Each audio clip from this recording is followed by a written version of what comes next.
Hello, magandang gabi sa inyong lahat, mga kababayan ko. Magandang gabi. So, ano na naman yung mga foreign videos, sige try ko nga bukas. 'Di ba? Try natin bukas mag-react.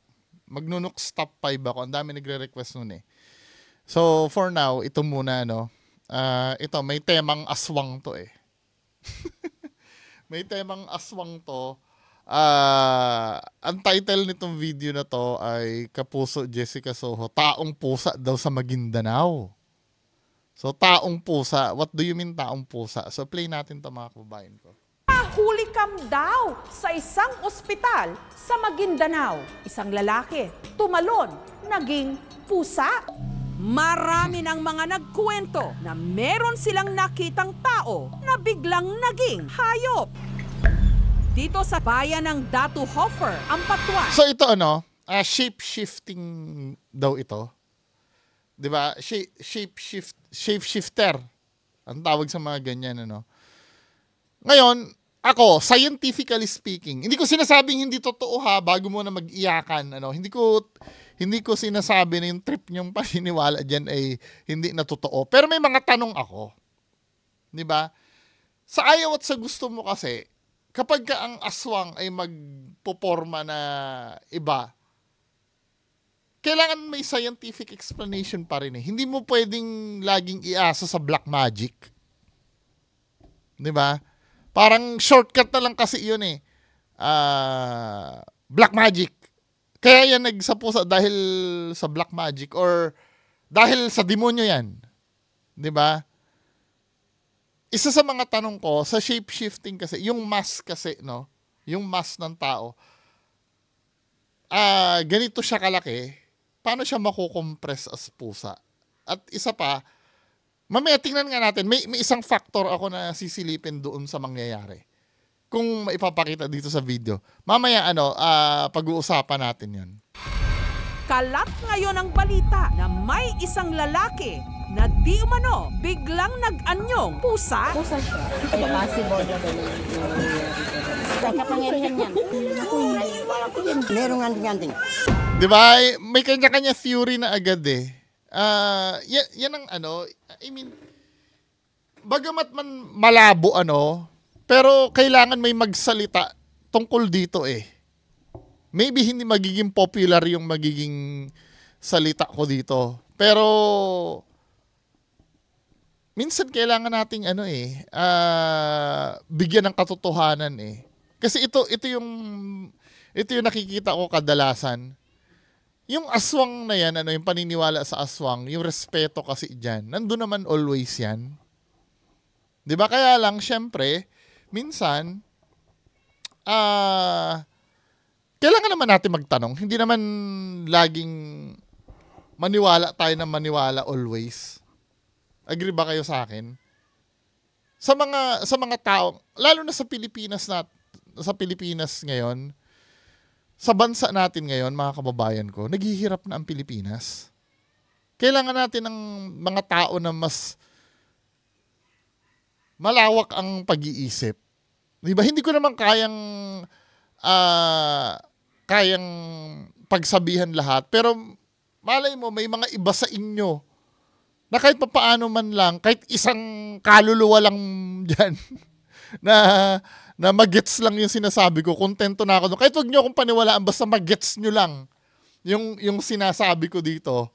'Di ba? Kasi delikado kasi iyan eh, yung katulad nung kung mapapanood mo tong mga reaction, 'di ba? Nag-anyong pusa. Nung napanood nila yung video, 'di ba? Nakakatakot ito, yung possible na mangyari talaga. 'Di ba? May kapangyarihan na agad, 'di ba? Tapos itong isa, Merong anting-anting. merong anting-anting, 'di ba? 'Yun ang nakakatakot kasi doon. Paano nakakatakot 'yun? Kung tutuusin, harmless naman 'yan eh. Kasi paranormal naman 'yan. Malay mo naman, 'di ba? Pero ang nakakatakot na part kasi doon, yung madali silang maniwala. Paano naging nakakatakot yan? Hindi lang sa paranormal natin maia-apply yan eh. Pati sa pang-araw-araw na buhay natin ma-apply yan eh. Pag gullible tayo, pag madali tayong maniwala, yung wala man lang tayong kahit konting critical thinking, 'Di ba? Pwede na tayo mabiktima ng budol. Hindi not necessarily paranormal. Akala nyo ba sa video lang nangyayari yung mga ganyan? Yung paniniwala lang sa video? No. Pati sa pagpili natin ng kandidato, pwede natin madala yung ganyang yung ganyang traits eh. Hindi ko naman sinasabing ligtas ako diyan. Pwede kasi mangyari din sa akin yan eh. Kaya sana magtulong-tulong tayo na kahit paano i-up natin yung yung game natin. Kasi yung mga manloloko nag-a-up din ng game yan. Kailangan sumabay na rin tayo. For example, ngayon nung araw, hit na hit yung ano bang panluloko yung araw? Yung text scam. Hindi ko na naabutan yung text eh. Messenger na ako eh. Pero naalala yung text scam nung araw na magpapadala sa'yo ng message na nanalo ka ng ng 700,000. Di ba? Nanalo ka ng 700 or 1 million, nanalo ka. Tawagan mo kami para ma-claim mo yung 1 million. Then pag tinawagan mo, kailangan mo mag-send sa kanila ng alam mo yung mga cell card, yung mga PIN number ng cell card. Naalala niyo yun dati?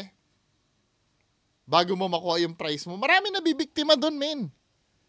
Ngayon, dahil booking na yung style na yon, mag-a-upgrade na ngayon yung yung mga mambubudol. Hindi ang pambubudol kasi hindi naman forever na ganyan yan eh. Sumasabay din yan sa uso. Ang gusto ko mangyari, tayo lahat, kasama ako, makisabay din tayo, umangat din yung standard natin. Kasi kung mananatili tayong nandito, yung mga mambubudol dito, di ba, men? Nakukuha niyo ibig ko sabihin, uma-upgrade na rin sana tayo. Dapat tayo yung ahead sa mga mambubudol na to. Ang nangyari kasi, pagka na-expose na ganitong modus, saka lang tayo matututo. Aakyat yung manluloko. Marami na naman manluloko. Dahil marami manluloko na naman, susunod na naman tayo, aakyat na naman. Lagi nauuna yung budolero eh. Sa improvement eh. Hindi ba pwedeng maging one step ahead tayo? Paano tayo magiging one step ahead? Sa paggamit ng common sense na lang. 'Di ba? Yun na lang ang tanging pag-asa natin. As we go along, tatalakayin natin kung paano natin gamitin yung common sense. At sa pagkakataong ito, meron daw matibay na pruweba dahil nakunan daw ito ng CCTV. Pag talo niya, nagiging pusa. Talagang naging pusa. Sabi ko kay guard, bakit naman tumalon? Sabi niya, nakita niya daw nagsuka ng dugo, nagpaganyan-ganyan na.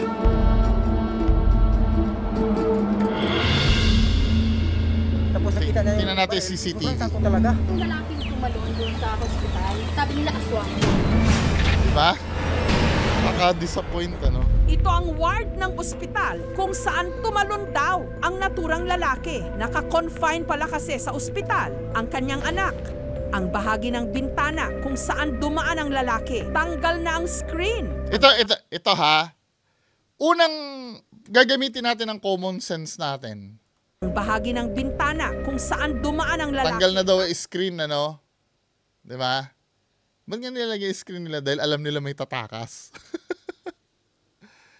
Bakit kailangan buksan pa yung bintana na yan? Kaya niya naman mag-transform ng pusa, Kailangan ilusot niya muna yung katawang tao niya dyan bago siya mag-transform as pusa sa labas. Number 1 na tanong. Di ba? Tanggal na ang screen. Ang mga salamin, basag-basag.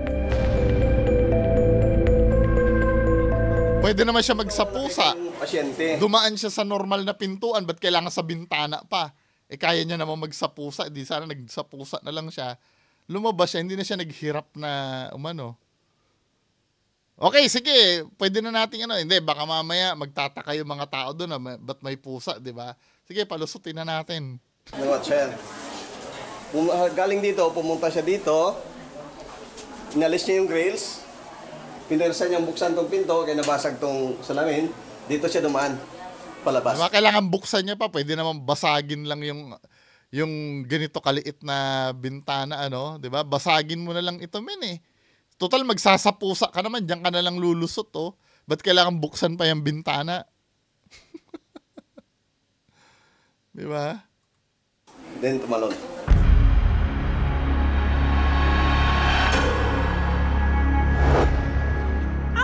sa mga pasyente sa ward. Pabitin pa no? Ayaw pang ipakita yung CCTV. Pansin daw na balisa noon ang lalaki. Ako naman, nagre-recite ng pagsisimba. Maliki Awmiddin, iyaka na Di ba? iyaka na. Confirmation bias na naman to. Nagre-recite daw si kuya ng, ano yung nire-recite mo kuya? Balisa noon ang lalaki. Ako naman, nagre-recite ng pagsisimba. Maliki Awmiddin. Yung parang pagsasamba siguro ito, ano? Muslim siguro to si kuya. So parang inaano niya, bilasa kasi may ginagawa siyang parang dasal. Yun ba ibig niya sabihin? Iyaka na abudu wa Confirmation bias na lang to eh, kasi hinahanapan na nila ng dahilan na yung nakatakas na yun ay aswang. Astagid. Kaya ganun ko. Parang natakot siya. Screen, oh. Ganon-ganon niya, oh. Pero feeling ko depression ito. PTSD? Kaya sang kung tao lang siya. Nandiyan na naman tayo eh, na hindi daw makakaya kung tao lang daw.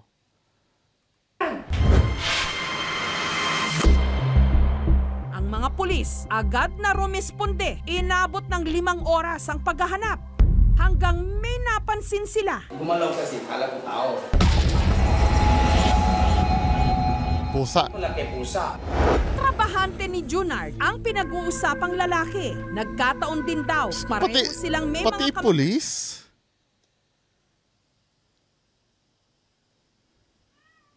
pag-anak sa Hindi ospital. sa bagay, hindi naman sinabi ng pulis na yung pusa na yon ay ano, yun. Nung araw na nangyari ang insidente,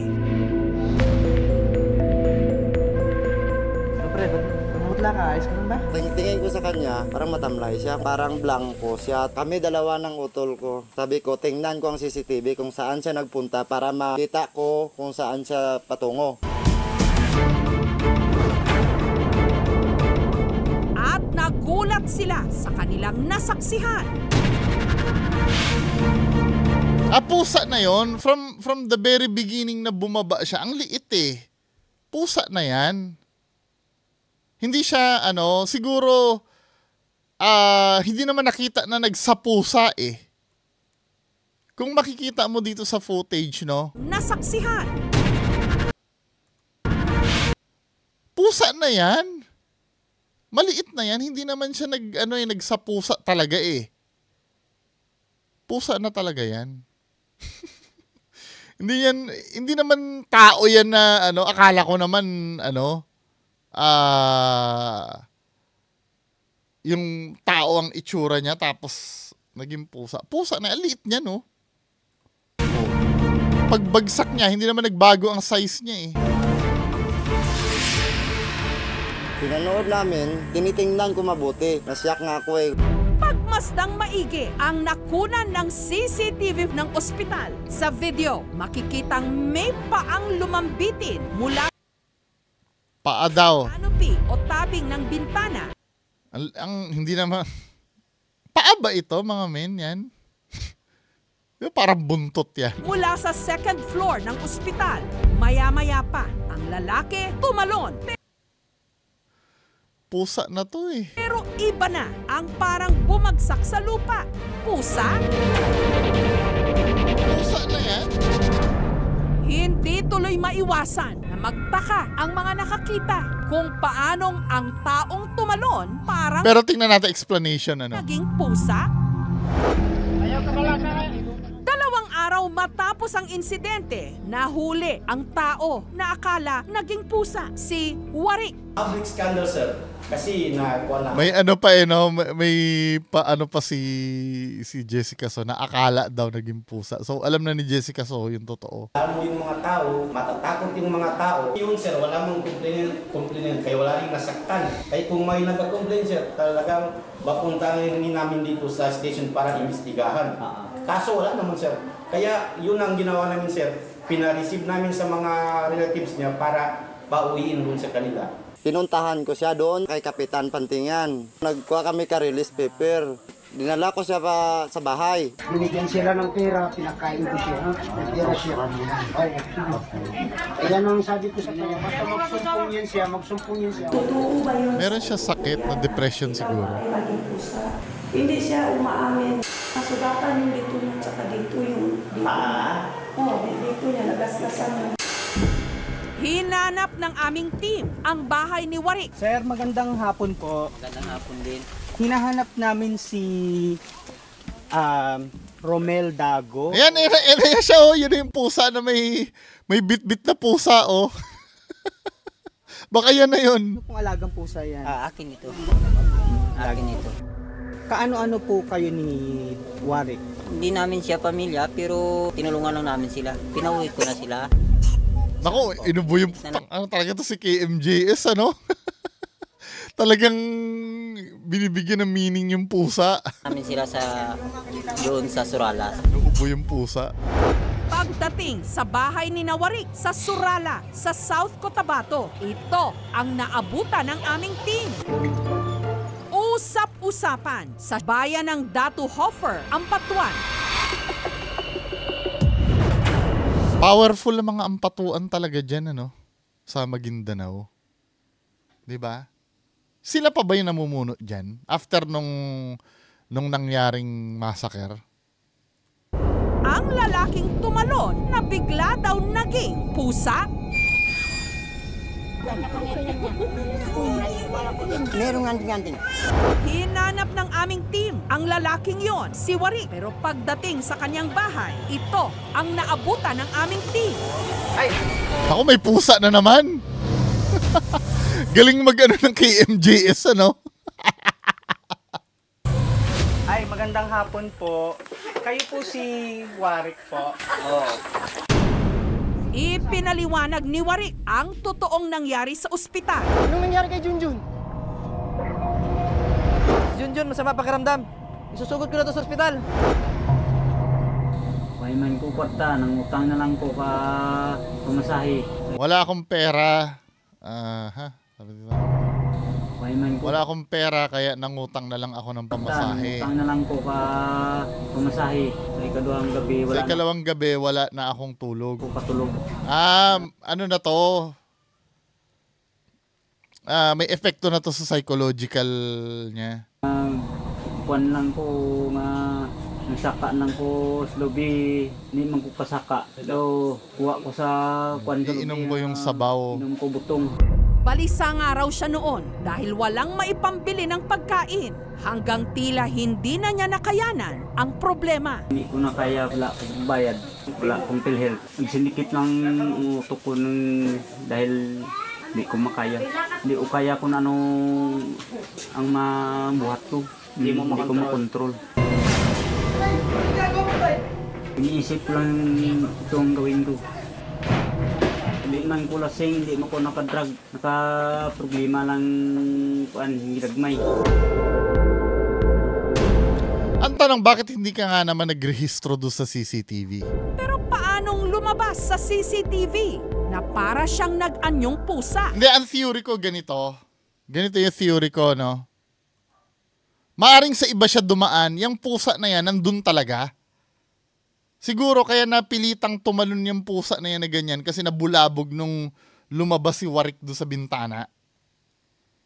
Malay mo doon sa canopy ng nandun natutulog lang yung pusa doon. Syempre, nabigla yung pusa, biglang lumabas siya sa bintana. Pero paanong lumabas sa CCTV na para siyang nag-anyong pusa? Ayon kay Warik, wala itong katotohanan. Pag talon ko sa dalom, may naglabay na pusa. Hindi ko nang maging pusa.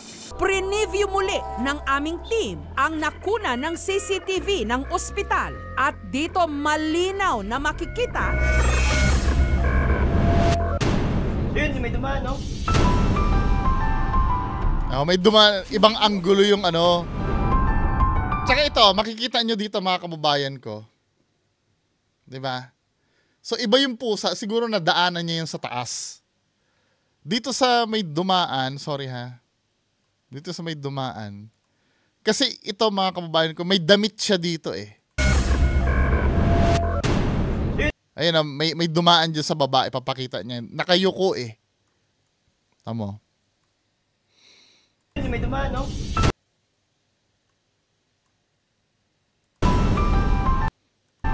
Ayun o, di ba? May damit pa nga eh. Nalagyo ako. Nakayuko. Di ba? Ayun o, dumaan. Tago. Nangita ko, pagkaon. Nagutom na gid ko. Walang nakakita on gabi naman. Hindi ako pusa, hindi ako maging pusa. Paghulog si Ron ni Uncle, may pusa na doon. Hindi nga sabihin nila na pusa si Uncle, aswang. Hindi yan totoo. Kaya kung aswang yun, nakatabi pa kami sa bahay niya. Kikinahin niya ako kung aswang siya. Diba? Pati yung mga na apektuhan. Pag bagsak niya dito, nag-roll siguro siya doon, kaya hindi siya nakita ng camera kasi may canopy nga na 1 meter mula sa building. So, pumasok siya doon na siya lumabas. Makita natin doon sa CCTV. Yun, may dumaan, no? Dagan.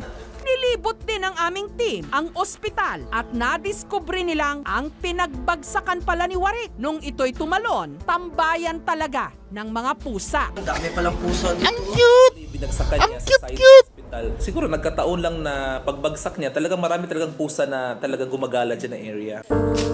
Sa takot daw niya na baka siya mahuli matapos siyang tumakas mula sa ospital, 2 araw na nagtago si Warik. Ang naisipan ko nga, ang pawan ko, abot ko sa isulan, ang ulo ko daw napagaan. Abot ko rin, nagtao ko mga bata, mga nagbibi, nga kuan. That's nga ang ginbuhat. Kaya alam mo minsan, maganda rin manood ng mga ganito eh. Para at least kahit pa paano, matututo yung mga tao na wag agad-agad maniniwala. Diba? Pasensyahan na ko nila kay amo to na buhat ko nga hindi ko may lain nga espiritu na sulod sa kaisipan ko eh. Hindi niya daw kaya yung problema niya. Kung hindi yan ang solusyon ng problema, magtalon. Ang problema, kaya natin tulungan yan. Ikaw lang isa, hindi mo kaya yan. Dapat may kakatulong ka. Ako nang paningkamot ko pa ako nga pangwian niya. Pinagsisikapan kong makapaghanap buhay. Ayon sa namumuno ng Maguindanao Provincial Hospital, Hindi po naniniwala no ang institusyon or Maguindanao Provincial Hospital yung mga sinasabi nilang mga haka-haka na naging pusa, definitely hindi namin pinapaniwalaan yon. Kami po ay nag-i-implement very strictly on the no balance billing. So all our indigent patients, all of them are being accommodated free, no? Medicine. yun naman pala, hindi na dapat umiskapo itong si Warik dahil kusang Ganun ba talaga? Yung mga public hospital? Hindi, sa totoo lang, hindi, alam ko may bayad pa rin naman pag public hospital.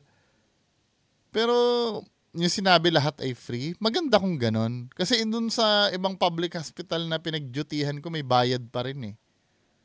Although na hindi kasing tulad ng sa private, 'di ba? May bayad pa rin. O dahil nakaharap lang sa media siguro, kaya nasasabi na free. libre ng ospital ang kanyang anak. I was saddened doon sa narinig ko na to the extent na kailangan niyang tumalon from the second floor dahil natakot siya doon sa hospital bill. Sana lang din nagtanong muna siya. Hindi, baka mamaya kasi naman kayo, pinapag-produce nyo. Nasasabi nyo lang yan kasi nakamedya kayo. Napapansin ko yan eh. Yung tatay ko, na, di ba PGH, public hospital. Nung na-admit ang tatay ko doon, may mga nakakausap ako doon na nasa charity ward, na supposed to be, libre yun eh. Pagka indigent ka, kasi sa ayaw at sa gusto mo, may gagawin ang gobyerno para sa iyo eh. 'Di ba? Iba naman 'yon. Halimbawa kung gusto mo talaga kahit public yan, kung gusto mo nasa private na kwarto ka, kailangan mo magbayad ng extra. 'Di ba? Pero pag nasa charity ward ka, alam ko dapat libre talaga 'yon. Hindi ko lang maintindihan bakit may binabayaran pa yung ibang tao, lalo na nasa heart center kami. 'Di ba? Ang technique diyan tuturuan ko yung technique. Kasi naubos yung pera ko dati noon eh. Sa hindi kayo pababayaan ng government hospital. Pag-a-applyin kayo sa social sa social service eh. Sa yung titingnan kung kayo, qualified kayo sa social service. Tandaan nyo, pagkapipila kayo sa social service, yung sasagutin ng government yung ako hindi ko pinopromote si Bongo ha. Hindi ko pinopromote si Bongo, pero yung malasakit center ni Bongo nung dati, malaking tulong sa amin talaga yon. Na hindi na kami kailangan maglakad-lakad kung saan-saan. 'Di ba? Kasi naubos yung pera namin. At paghaharap ka sa mga social worker na yan, huwag kang magpapakita na ang cellphone mo ay iPhone. Kung maaari, huwag kang maligo. Kung maaari, mukhang basahan ang damit mo paghaharap ka sa mga yan. Kasi pagka nakikita niya may alahas ka pa, may sing-sing ka pa or na pwede mo pang ibenta, i-deny ka. Kaya dapat pagkahaharap ka doon, mukha kang kawawa, mukha kang kawewe. Yun ang realidad eh. Kasi pag nakita na, lalo na yung, kahit pasabihin mo na, pinakita mo yung bank statement mo na wala ng laman, nakikita naka-iPhone ka. Pwede nila isipin na, ibenta mo yung iPhone mo. Hanggat may makukuha sila sa'yo, kukunin nila sa'yo yun. Diba? Huwag kang matakot. Baka hindi alagaan yung pasyente namin pagka, hindi pababayaan ang mo. Sa government hospital, hindi pababayaan ang anak mo, ang nanay mo, ang tatay mo pagka nasa government hospital ka. Wala sila magagawa doon. Hindi ka rin pwedeng i-hold doon. Ang mga gumagawa lang na mga hino-hold, yung mga hino-hostage daw na hindi makabayad, sa private hospital yon. Pero sa government, hindi pwede yon. Di ba? Muli ang aming paalala, huwag basta-basta maniniwala. Correct. Sabi-sabi na wala namang malinaw na pruweba. Huwag nyo i-judge na hindi nyo napatunayan na aswang. Kasi masama yan. Linawin nyo muna bago kami yung... Sa mundo ko baliktad eh. Huwag ko i-judge na hindi aswang. Kailangan patunayan ko munang hindi. Napapansin nyo, nagagalit sa akin yung mga tao eh pag hindi ako naniniwalang aswang eh. Sa tunay na mundo, 'di ba? Huwag muna kayo magbintang na aswang kung hindi nyo pa napapatunayan. Pero sa mundo ko, dito, 'di ba? Kailangan patunayan ko munang hindi aswang bago ako magsalita. Kasi by default sa mundo ko, aswang lahat 'yan. Pero sa mundo ng mga tunay na tao na by default hindi aswang lahat, kailangan patunayan mo munang aswang. Pag-judge sa tao. Hindi man ko aswang, hindi man ko kuring, tao man ko. Kaya nga 'di ba, ito ha, mag-usap tayo saglit bago ako magtapos. Yung gusto kong sabihin kanina, 'di ba, marami tayong pwedeng paggamitan ng common sense natin kapag aswang ang pinag-uusapan. Inuulit ko, hindi ko sinasabing hindi totoo ang aswang. Malay mo meron. 'Di ba? Malay mo meron. Pero kung akong tatanungin mo ngayon, unlikely na may aswang. Pero malay mo meron, hindi ko alam. Mas magandang sagot ko, hindi ko alam. Pero kasi kailangan pumasok muna, dapat magkaroon kayo ng ng criteria eh. Ito ha, kung may aswang man, kung may aswang, dapat laganap na yung nabibiktima niyan sa mga news. 'Di ba? May mga nagsasabi ako na biktima ako ng aswang. Araw-araw 'yan kasi araw-araw din kumakain yung mga aswang eh. Kung ang pinag-uusapan natin yung typical na aswang na nangangain ng tao. 'Di ba? Hindi naman mabubuhay yan kung hindi kakain yung mga yan eh. Or kahit mga hayop na lang yung kinakain yan, dapat may kumakalat na kasi dadami talaga yung aswang na tao din naman ang aswang eh. Siyempre mag-aasawa yan. Manganganak yan na aswang din. 'Di ba? Kahit pa sabihin mo na na ang unang argument ko diyan sinasabi ko, bakit hindi napipicturean? Kasi may tagulilong daw or invisibility. Nagiging invisible daw kaya daw hindi nakaka-capture ng camera. I'm so sure naman yung mga nabibiktima niyan, pwede ma-document. Yung halimbawa, bukas ang tiyan, wala na yung atay. 'Di ba? Dapat maraming ganong case sa Pilipinas. Wala namang case na ganon eh. 'Di ba? Pangalawa, yung nagsapusa daw kanina, nung tumakas kasi siya may damit. 'Di ba? May damit siya. Tapos magiging pusa, nasa napunta yung damit? May intindihan ko kung naka-bold yan, na tumakas, magiging pusa siya. Kasi organic yun yung buong katawan niya eh. Tapos magiging pusa siya. May intindihan ko yun. Pero yung damit, saan napupunta yung damit? Tapos pag naging tao siya, may damit na uli. Ano yun? Nagiging pusa din yung damit? Diba kaya nga sinasabi ko sa inyo, may science pa rin behind eh. Kahit pa sabihin mo na, na wag iasa sa black magic lahat, kasi sa ayon sa gusto mo, magde-demand pa rin ng science yan. Kaya yan naging aswang. Katulad ng mga manananggal, Kaya kaya sila nakakalipad. Ibibigyan mo pa rin ng ng scientific explanation yung aerodynamic ng pakpak eh. Kaya siya nakakalipad, may pakpak ang manananggal. 'Di ba? Yan ang gusto kong nyo, yan ang gusto ko isipin nyo. Hindi yung basta naging tao. Kita mo sa video may damit siya, tapos naging pusa, or naging manok, o naging aso. Saan napunta yung damit? Hindi naman parte ng katawan natin yung damit. Hindi naman organic ito. 'Di ba? Nakuha niyo ibig ko sabihin? Pati isa sa sa mga tanong ko, yung mass shifting, 'di ba? Ganito kalaki, paano siya makukompress bilang pusa? Possible ba 'yon?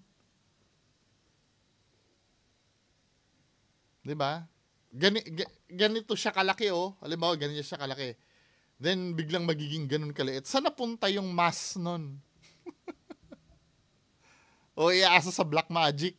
Dahil magic kasi Magic kasi bungo Hindi Okay lang sana. Ganito, pati din sa pakpak ng manananggal, kung totoong may manananggal man na lumilipad, yung mga aswang, yung tutubo yung nila Ako naiintindihan ko, pwede kong pagbigyan yun kung totoong may tumubo na pakpak. Pwede kong pagbigyan yon. Pero hindi ko na mapapagbigyan pag nagsatao na sila, babalik na uli yung pakpak. Saan mapupunta yung mass? Kasi magkakaroon ng growth yun sa buto Pag naging tao na sila, babalik yung pakpak. Saan pupunta yon? Hindi pwedeng mag-reverse yon. Parang mga kuko natin na hahaba yung kuko natin, tapos pag gusto natin, biglang magre-retract yung kuko natin na bumalik sa normal. Hindi pwede yun. Kasi nag-produce ka na ng mass Hindi naman mawawala ng kusa yon. Just imagine yung buto. Nagkaroon ka ng buto kasi may magkakaroon ng buto yung pakpak, di ba? Tapos biglang babalik uli sa likod mo pag naging tao ka. Di ba, men? Ilulusot na naman natin as magic yon para shortcut. Anyway, mga kababayan ko, bahala kayo dyan, Kasi, minsan kasi, kailangan tanungin din natin sa sarili natin yung logic ng pagiging aswang Hindi mo pwedeng pakawalan kasi yon ng pag ganon. Pag walang logic, for me, pag walang logic, hindi totoo. Diba? Dahil kung totoo yan, kahit na magic pa yan, may logic pa rin yun behind. Maaring hindi mo lang kayang i-explain, hindi mo lang siya kaya explain, pero merong logic behind pa rin yan. Anyway, mga kababayan ko, yan lang po muna. Maraming salamat. Bye-bye.